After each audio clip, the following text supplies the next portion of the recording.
So hey guys, welcome to exam news. Welcome to मेरे प्यारे class 10th and 12th student. देखो, attendance का जो 75% का जो क्राइटेरिया है ना, इसकी वजह से स्टूडेंट्स को बहुत ज्यादा प्रॉब्लम हो रही है।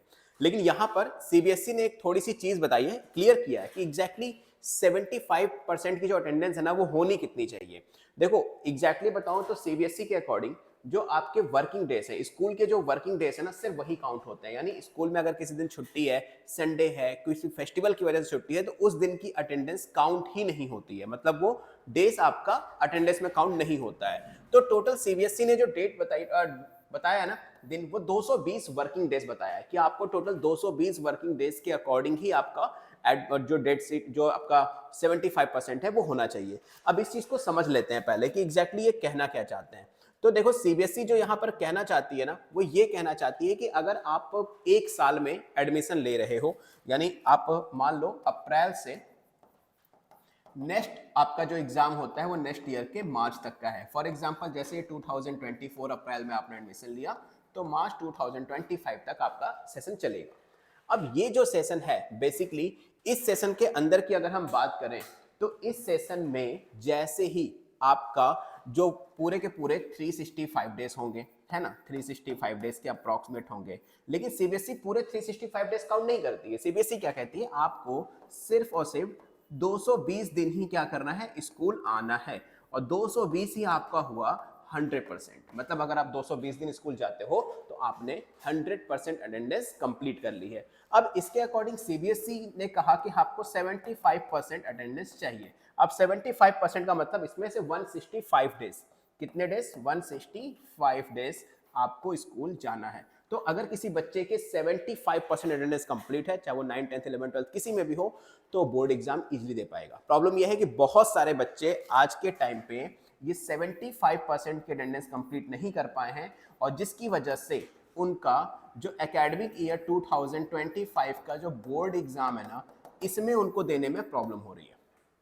रीजन सीबीएसई ने पहले ही बता दिया था कि 75% अटेंडेंस चाहिए। अब इसके पीछे कई सारे ऑप्शन हैं जो आप कर सकते हो। पहला कि आप अपने पेरेंट्स को स्कूल लेकर जाओ और एक वैलिड रीजन दे दो, वैलिड रीजन दे दो कि आपके साथ ये प्रॉब्लम थी जिसकी वजह से आप स्कूल नहीं आ पा रहे थे। वो बाकी जो भी बेसिक फॉर्मेलिटीज वो स्कूल वाले कहेंगे वो आपको कंप्लीट करनी पड़ेगी, लाइक एप्लीकेशन हो गया, मेडिकल सर्टिफिकेट हो गया, ये सारी चीजें।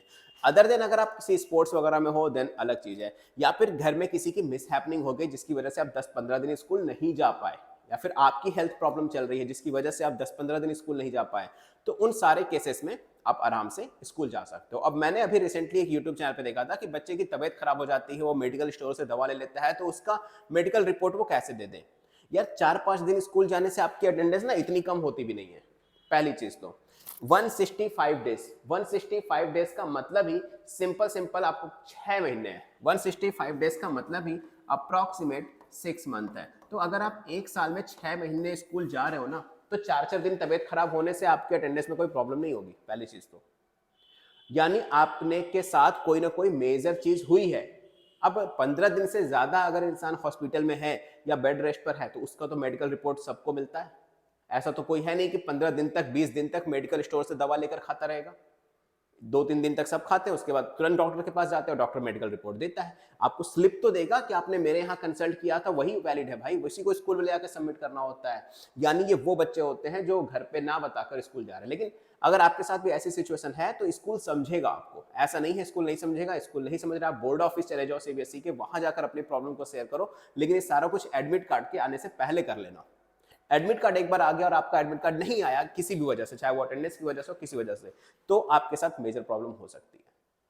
और अगर गलती हुई है, 75% अटेंडेंस कंप्लीट नहीं है, तो रिक्वेस्ट कर सकते हो, है ना। बहुत ज्यादा मोर्चे वगैरह आप नहीं निकाल सकते भाई, गलती है आपकी कि आपने 75% की अटेंडेंस कंप्लीट नहीं की है और वैलिड रीजन भी नहीं दे रहे हो अब आप। तो मेक श्योर बच्चों, मैं यही कहूंगा, मेरी रिक्वेस्ट है तुम लोगों से कि अगर किसी की अटेंडेंस में प्रॉब्लम है, हर स्कूल से अपनी अटेंडेंस पता कर लो। अगर स्टूडेंट्स की स्कूल में अटेंडेंस की प्रॉब्लम हो रही है, आपको लग रहा है कि 1-2 दिन या कुछ परसेंटेज आपकी कम है, तो अपने क्लास टीचर, अपने स्कूल टीचर या अपने प्रिंसिपल, जो भी अथॉरिटी हो इस बारे में बात करने वाली, उससे बात करो, इस चीज का सोल्यूशन निकालो अपने पेरेंट्स के साथ जाकर, अकेले नहीं।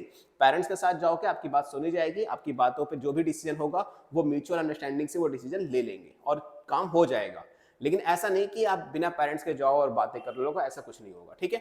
तो मेक श्योर मेरी बात को याद रखना, प्रॉब्लम है तो मेल्स करना, किसी के साथ बातों को शेयर करना, इससे कोई फायदा नहीं है। सिर्फ अपने पेरेंट्स के साथ बातें शेयर करो, पेरेंट्स को लेकर जाओ। हाँ, मुझसे कर सकते हो या किसी जहां भी तुम्हें लगे कोई सजेशन दे सकता है उससे कर सकते हो, लेकिन सजेशन एक ही है, पेरेंट्स को और अपने टीचर को आपस में मीटिंग करवाओ, डिसीजन लो कि क्या हो सकता है इस बारे में। देन अदरवाइज तुम्हारा 1 साल बर्बाद हो जाएगा एडमिट कार्ड नहीं आया तो इधर उधर की यूट्यूब वीडियोस देखने में। तो मेक श्योर बच्चों इस चीज पे ध्यान रखना, जो बताया उसको फॉलो करो। एंड मीनवाइल कोई भी प्रॉब्लम हो तो सीधा मेरे इंस्टाग्राम पर आ जाओ। मेरा इंस्टाग्राम अकाउंट है SURYA0315। मेक श्योर मुझे फॉलो कर लेना और फॉलो करके मैसेज कर देना कोई भी इशू हो, या सीधा तुम वीडियो के नीचे कमेंट सेक्शन में भी मैसेज कर सकते हो। तो मैं सूर्य प्रकाश मिलूंगा तुमसे नेक्स्ट वीडियो में सीबीएसई की लेटेस्ट एंड ऑथेंटिक अपडेट के साथ। मीनवाइल तुम्हारे साथ कोई प्रॉब्लम है, एकेडमिक्स प्रॉब्लम हो, बोर्ड को लेकर प्रॉब्लम हो, तो कमेंट सेक्शन में कमेंट कर दो, सो दैट मैं तुम्हारी प्रॉब्लम के ऊपर एक वीडियो बना पाऊं। सो गुड लक, मिलते हैं नेक्स्ट वीडियो में।